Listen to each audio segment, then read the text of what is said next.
بعد فأعوذ بالله من الشيطان الرجيم بسم الله الرحمن الرحيم إن مع العسر يسرا.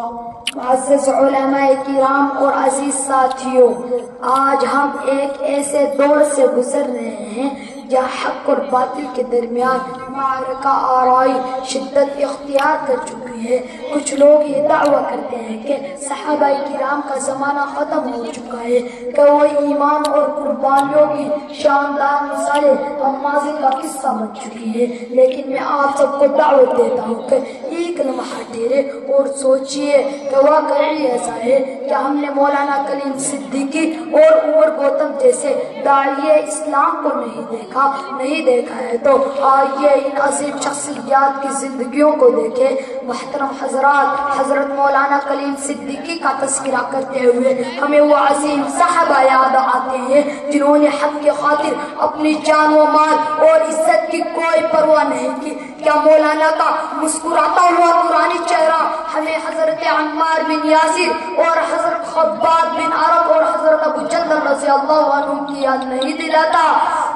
اور حضرت ابو جندل رضی اللہ عنہ کی یاد نہیں دلاتا؟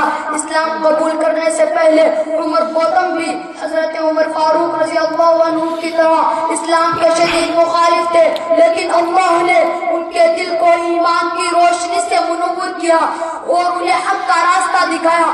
آج وہی عمر گوتم جو اسلام کے دشمن تھے دین کی تبلیغ کے لیے اپنی زندگی وقف کر چکے ہیں، مگر دعوت کا یہ راستہ قربانیوں کا راستہ ہے. طائف اور مینا کی گھاٹیوں میں آپ صلی اللہ علیہ وسلم کی کیفیت ابو جہل کی اظہار ثانی سیرت کا وہ باب ہے جو اسلام کے راہی کے لیے درس عبرت ہے.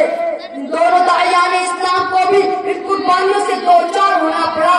ماضی قریب میں لکھنؤ کی عدالت نے ان دونوں داعیان اسلام پر جبری تبدیل مذہب کا جھوٹا الزام عائد کرتے ہوئے عمر قید کی سزا سنا دی ہے. یہ وہ ہوتے ہیں جو بے مطالعت طائف کے پتھروں اور اذیتوں کا سامنا کر رہے تھے، جیسے ہمارے نبی کریم صلی اللہ علیہ وسلم نے کیا تھا. ابو جہل کے پیروکار اپنی پوری طاقت سے انہیں کچلنے کی کوشش کر رہے ہیں، لیکن یہ عظیم شخصیات ثابت قدم ہے. ان کے چہروں پر مسکراہٹ ہے، ان کے دل ایمان کی روشنی سے منور ہے اور ان کی زبانوں پر کوئی شکوہ نہیں.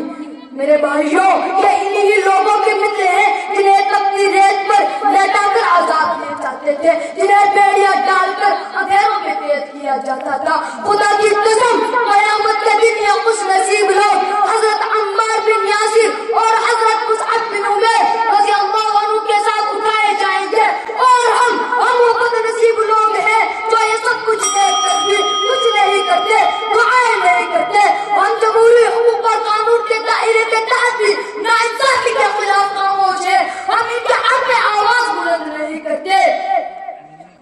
عزیزوں، یہ وقت بیداری کا ہے، یہ وقت ہے کہ ہم داعیان اسلام کی قربانیوں سے سبق حاصل کریں. یہ وقت زمانی دعوے اور تذکرے کرنے کا نہیں بلکہ عملی منصوبہ بندی کا ہے. کون نہیں جانتا بہت سے حقیقی مجرم اپنے بڑے عہدوں اور وزارتوں کے سبب بے خوف ہو کر برے عام گھوم رہے ہیں، اور جمہوری حقوق پر عمل کرنے والے حق پرست مجرم گردانے جاتے ہیں. یہ اس ملک کی ایسی بدقسمتی ہے جو اس کے عمل میں مقل ثابت ہو رہی ہے.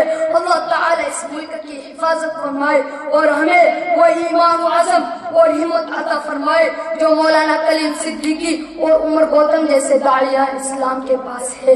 اب میں انہی چند باتوں کے ایک شعر کے ساتھ ختم کرتا ہوں اپنی تقریر. شوق سے لے نام صحابہ کا کر چرچا عام صحابہ کا، شوق سے لے نام صحابہ کا کر چرچا عام صحابہ کا، گر طلب ہے جنت کی تو پلہ دام صحابہ کا. وآخر الدعوان الحمدللہ رب العالمین.